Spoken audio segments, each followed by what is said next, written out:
तो हेलो दोस्तों, आज अपन को पढ़ना है कक्षा 10वीं अर्धवार्षिक परीक्षा 2025-26 का अर्धवार्षिक पेपर को क्या करना है, अपन को सॉल्व करना है। ठीक है, तो आज अपन इसको मैथमेटिक्स के पेपर को क्या करेंगे, सॉल्व करेंगे, जिसमें अपन को आज प्रश्न क्रमांक 1 से 5 तक के वस्तुनिष्ठ प्रकार के प्रश्नों को क्या करना है, सॉल्व करना है। मतलब इनके अपन को उत्तर पता करने किस किस प्रकार के आते हैं और क्या है इनके सॉल्व। ठीक है, तो पहला वस्तुनिष्ठ प्रकार है सही विकल्प। क्या है?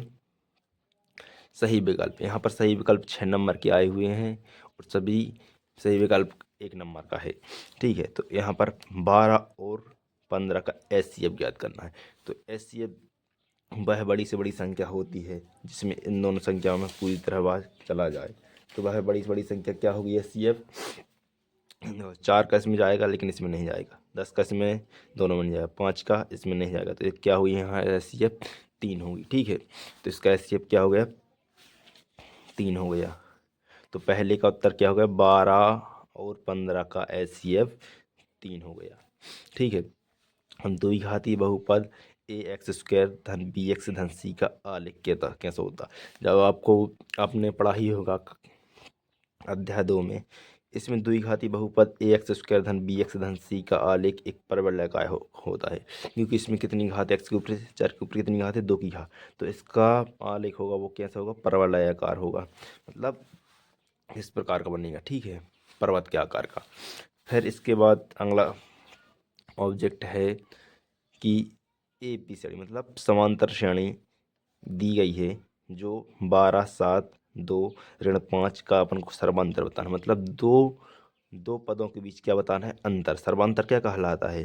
कि दूसरे पद और पहले पद का अंतर। तो दूसरे पद दो क्रमागत पदों, मतलब दूसरे पद और पहले पद का अंतर क्या कहलाता है? सर्वांतर कहलाता है। तो 7 और 12 इन दोनों का अंतर कितना आएगा? 5। कितने? ऋण के 5। 7 में से ऋण के 12 जाएंगे तो क्या आएगा? ऋण के 5। तो इन दोनों का सर्वांतर क्या होगा? ऋण के 5।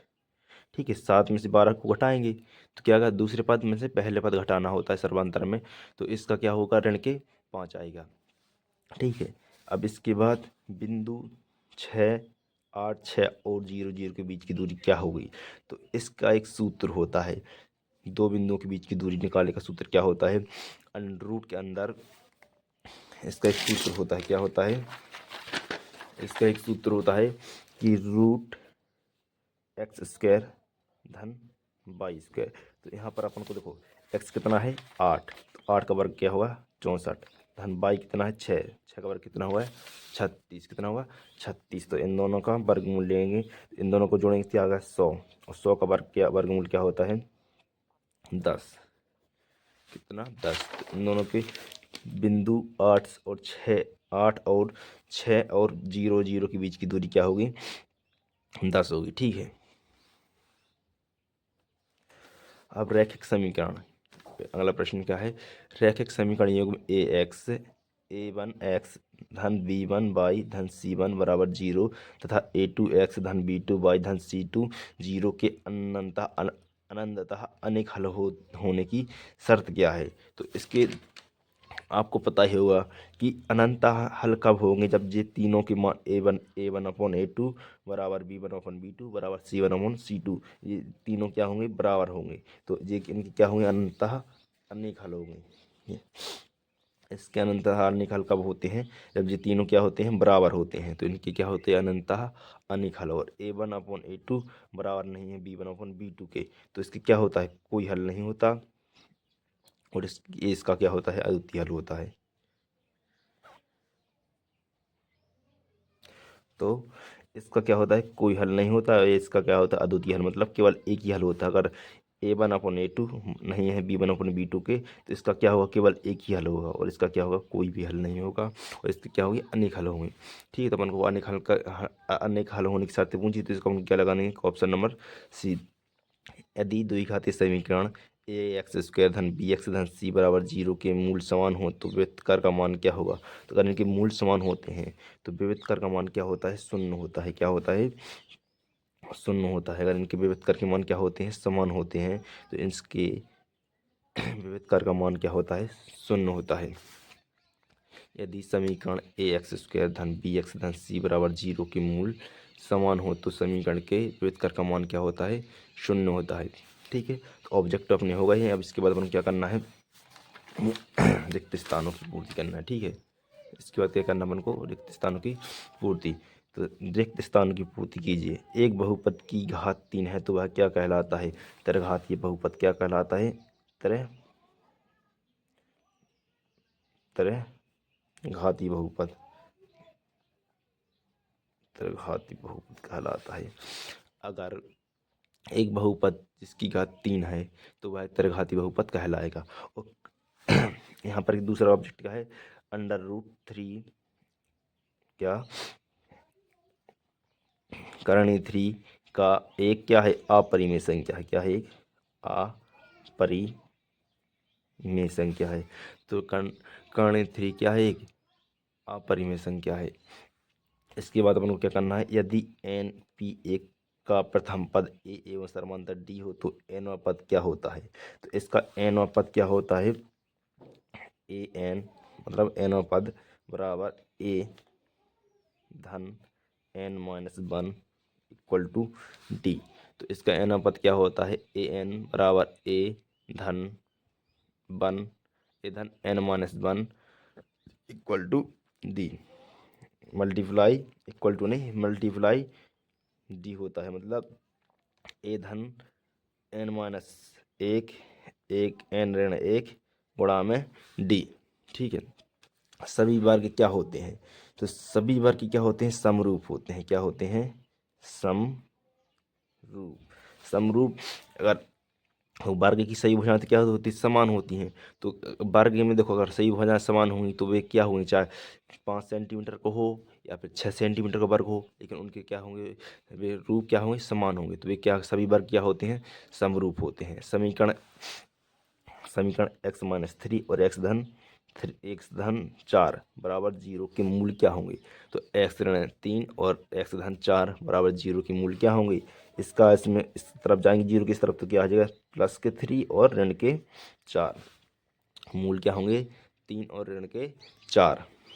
किसी वृत्त के बाह्य बिंदु से अधिकतम कितनी स्पर्श रेखाएं खींची जा सकती हैं। तो कोई भी वृत्त है, ठीक है, अपन ने इसको यहाँ इस उदाहरण के तौर पर समझेंगे। कोई भी क्या है, वृत्त, उसके बाह्य बिंदु से पूछा है, कहाँ से, बाह्य बिंदु, ये क्या है, कोई बाह्य बिंदु है। तो इससे अधिकतम कितनी स्पर्श रेखा खींची जाती है। यहाँ से अपन एक स्पर्श रेखा एक खींच दी और यहाँ से एक स्पर्श रेखा एक खींच दी। ठीक है, अब इसके बाद अपन कोई भी स्पर्श रेखा नहीं खींच सकते, क्योंकि अगर दोबारा स्पर्श रेखा खींचेंगे तो वो कहीं और से निकलेगी, कटेगी। ठीक है, तो किसी वृत्त के बाह्यतम बिंदु से अधिकतम 2 ही स्पर्श रेखाएं खींची जा सकती हैं। तो यहाँ पर क्या लिख देंगे, अधिकतम 2 स्पर्श रेखाएं खींची जा सकती हैं। ठीक है, तो अपने रिक्त स्थान कंप्लीट हो गया। अब इसके बाद हमको देखना है सत्य और असत्य। ठीक है, तो निम्नलिखित, इसके बाद अपन क्या करना है, सत्य सत्य देखना है। तो निम्नलिखित में सत्य और असत्य लिखिए, मतलब सत्य सत्य का पता करना है। तो पहला क्या है, यदि रैखिक बहुपद ए एक्स धन बी का शून्यांक क्या है, रैखिक बहुपद ए एक्स धन बी का शून्यांक ऋण बी बटे ए है, ये क्या है, सत्य है। क्या है, सत्य है। रैखिक बहुपद ए एक्स धन बी का शून्यांक होता है ऋण के बी अपॉन ए। ठीक है, किसी बिंदु की बाई अक्ष से दूरी उस बिंदु के का निर्देशांक, उस बिंदु का बाई निर्देशांक होता है। किसी बिंदु की बाई अक्ष से दूरी, क्या, बाई अक्ष से दूरी उस बिंदु पर बाई निर्देशांक होता है। क्या है, सत्य है ये भी। यदि ए बी सी समांतर श्रेणी है तो बी, तब क्या, बी बराबर ए धन सी अपॉन 2, ये भी क्या है, सत्य है। इसका मध्य पद बी अपन को निकालना है। तो इन दोनों को जोड़ेंगे और कितने का भाग देंगे, 2 का, तो क्या होगा, अपन को मध्य पद प्राप्त होगा। यही क्या है, सत्य है, ये भी क्या है, सत्य है। यदि मीनार की ऊंचाई एवं उसकी छाया की लंबाई समान हो तो सूर्य का उन्नयन कोण 60 अंश होता है। सूर्य का उन्नयन कोण 60 अंश नहीं होगा, क्योंकि क्या है, असत्य है, असत्य। सूर्य का उन्नयन कोण कितना होगा, 45 अंश होगा। कितना, 45। यदि दो वृत्तियों की त्रिज्याएं समान हो तो वे सर्वांग कहलाएंगे। यदि दो वृत्त हैं, अगर उनकी क्या है, त्रिज्याएं समान हैं, तो वे क्या होंगे, सर्वांग होंगे। इसका अपन को बताना है सत्य है क्या असत्य, ये क्या है सत्य। अगर दो वृत्तों की त्रिज्याएं समान हैं तो वे सर्वांग होंगे, सत्य है। समरूप त्रिभुजों के क्षेत्रफल समान होते हैं। समरूप त्रिभुजों के क्षेत्रफल समान होते, सदैव समान होते हैं, एक यह असत्य है। कि रूप समान हो सकते हैं लेकिन क्या उनका क्षेत्रफल अलग अलग हो सकते हैं। ठीक है, इसके बाद अपन करना है क्या, सही जोड़ी। तो सही जोड़ी मिलाइए, तो इसका क्या है, रूट क्या है, वर्गमूल एक धन tan स्क्वायर थीटा का क्या होगा, इसका क्या होगा। इसका देखो अपन को आपको पता ही होगा, एक सूत्र क्या होता है, इसका सूत्र होता है 1 + tan स्क्वायर थीटा बराबर sec स्क्वायर थीटा। तो 1 + tan स्क्वायर थीटा बराबर होता है sec स्क्वायर थीटा। अगर दोनों के ऊपर क्या लगा देंगे, वर्गमूल लगा देंगे, तो 1 + tan स्क्वायर थीटा बराबर sec स्क्वायर थीटा। ठीक है, दोनों पर क्या लगा दिया, वर्गमूल, यहाँ से वर्गमूल कट जाएगा, तो यहाँ पर क्या बचेगा, 1 + tan स्क्वायर थीटा बराबर sec थीटा। ठीक है, यहाँ पर क्या बचेगा, sec थीटा। तो यहीं तो अपन को बताया है 1 + tan स्क्वायर थीटा का वर्गमूल क्या होता है, तो क्या होता है यहाँ पर sec थीटा। यहाँ पर ऑप्शन नंबर सी में क्या दिया है, sec थीटा, तो इसको अपन क्या करेंगे, एक नंबर से लगा देंगे। ठीक है, इसके बाद 1 + tan थीटा का क्या होता है, उल्टा के अपोजिट क्या होता है, पूरक। क्या होता है इसका पूरक, पूरक मतलब उल्टा, तो क्या होता है cot थीटा, क्या होता है cot थीटा। ठीक है, इसके बाद cos थीटा। अब cos थीटा का उल्टा क्या होता है, 1/sec थीटा। क्या होता है इसका 1/sec थीटा। इसका क्या हो जाएगा तीसरा। ठीक है, इसका क्या होता है sec थीटा। अब इसके बाद sin square theta plus cos square theta का आपको पता हुआ, यहाँ पर थीटा की जहाँ पर क्या लिखा है 25 ठीक है, तो sin square theta cos square theta क्या होता है, एक होता है, तो यहाँ पर क्या लिख देंगे एक, चौथा नंबर। ठीक, समबाहु त्रिभुज का प्रत्येक कोण क्या होगा। समबाहु त्रिभुज क्या होते हैं, जिनकी सभी भुजाएं समान हो, और सभी भुजाएं समान हो जिसमें सभी कोण क्या हो, समान। भुजाएं समान हुई तो कोण भी समान होंगे, तो 60 2 120, 60 180, तो क्या होगा इसका एक नंबर, पाँचवा। ठीक है, अब समकोण त्रिभुज का एक न्यून कोण 60 है, तो दूसरा न्यून कोण क्या होगा, दूसरा न्यून कोण 30 होगा, क्योंकि त्रिभुज की तीनों भुजाओं का योग कितना होता है 180। देखो समकोण त्रिभुज मतलब एक कोण तो 90 होगा, और एक कितना है 60, तो 60 और 90 कितने हो गए 140, और 140 150 कितने हो गए 150। अब 150 बचे कितने, 180 में से 30 बचे, तो क्या हो गया इसका 30 पर। ठीक है, आपको सही जोड़नी समझ में आ गई होंगी। इसके बाद अपन को क्या करना है, एक वाक्य में उत्तर। ठीक है, तो एक वाक्य में उत्तर आपको कुछ बता देंगे, क्योंकि इसको कुछ में आपको परिभाषाएं पूछी गई हैं, तो आप इसको पेपर में तो लिख नहीं सकते, तो अब इसकी हम परिभाषा इसमें अलग से लिख देंगे। ठीक है, तो प्रत्येक का एक शब्द या एक वाक्य में उत्तर दीजिए। द्विघाती समीकरण ax² धन bx धन c बराबर 0 के विविध कर का सूत्र क्या होता है, तो विविध कर का सूत्र क्या होता है b² - 4ac। क्या होता है b² - 4ac होता है। अब इसके बाद किसी रेखाखंड के मध्य बिंदु के निर्देशांक ज्ञात करने का सूत्र लिखिए। तो किसी रेखाखंड है उसके मध्य बिंदु ज्ञात करने के निर्देशांक ज्ञात करने का सूत्र लिखिए। तो मध्य बिंदु के निर्देशांक ज्ञात करने के लिए अपन को दो प्रकार से ज्ञात कर सकते हैं। एक्स अक्ष के निर्देशांक के लिए भी अलग होता है और वाई अक्ष के निर्देशांक के लिए अलग होता है। तो अपन यहाँ पर लिख लेंगे एक्स अक्ष के निर्देशांक के लिए, एक्स अक्ष के निर्देशांक के लिए क्या होता है x1 धन x2 अपॉन क्या होता है 2।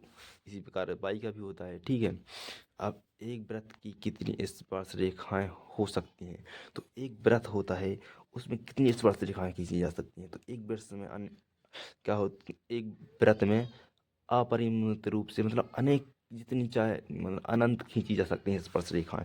तो अपन यहाँ पर क्या लिखते हैं, अपरिमित रूप से अनेक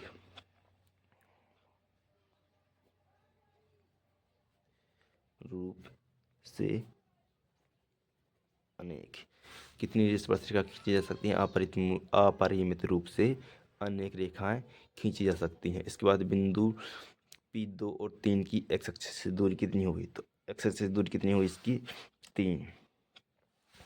दृष्टि रेखा को परिभाषित कीजिए, वृत्त की स्पर्श बिंदु से रेखा को परिभाषित की दृष्टि रेखा को परिभाषित कीजिए। तो दृष्टि रेखा आप यहाँ पर लिखेंगे नहीं, आपको बता देंगे।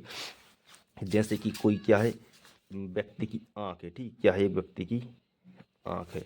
तो व्यक्ति की आंख से उस वस्तु के बिंदु को मिलाने वाली रेखा को क्या कहते हैं, दृष्टि रेखा। क्या है, कोई वस्तु है, ठीक है, तो व्यक्ति के आंख से उस वस्तु को बिंदु को मिलाने वाली रेखा को क्या कहते हैं, दृष्टि रेखा कहते हैं। क्या कहते हैं, दृष्टि रेखा कहते हैं। वृत्त के स्पर्श बिंदु की परिभाषा लिखिए, वृत्त के स्पर्श बिंदु की परिभाषा। तो प्रक्षेप की क्या इसकी इसका क्या है, वृत्त के स्पर्श से क्या है, वृत्त के स्पर्श बिंदु की रेखा लिखिए। तो वृत्त के स्पर्श बिंदु की रेखा क्या है, स्पर्श रेखा। और वृत्त के उभयनिष्ठ बिंदु को स्पर्श बिंदु कहते हैं। तो स्पर्श बिंदु मतलब क्या होता है, स्पर्श रेखा होती है। ये क्या है, स्पर्श रेखा। तो स्पर्श रेखा और वृत्त के उभयनिष्ठ बिंदु और इनके उभयनिष्ठ बिंदु जाके है उभयनिष्ठ बिंदु, यहाँ से ये भी स्पर्श रेखा खींची है, ये भी स्पर्श रेखा खींची है, तो ये क्या होगा, उभयनिष्ठ बिंदु। तो स्पर्श रेखा और वृत्त के उभयनिष्ठ बिंदु को स्पर्श बिंदु कहते हैं। क्या कहते हैं इसको, इसको स्पर्श बिंदु कहते हैं, ठीक है। तो हमने अभी अपन ने ऑब्जेक्टिव क्वेश्चन सभी प्रकार के देख लिए हैं। इसके बाद अपन करेंगे आंगिक क्वेश्चन 6 से, प्रश्न क्रमांक 6 से अभी अपन 22 तक के क्वेश्चन को अगली वीडियो में सॉल्व करेंगे, ठीक है। तब तक के लिए बाय। और हमारे अगर वीडियो अच्छी लगी हो तो चैनल को सब्सक्राइब करें एवं लाइक करें।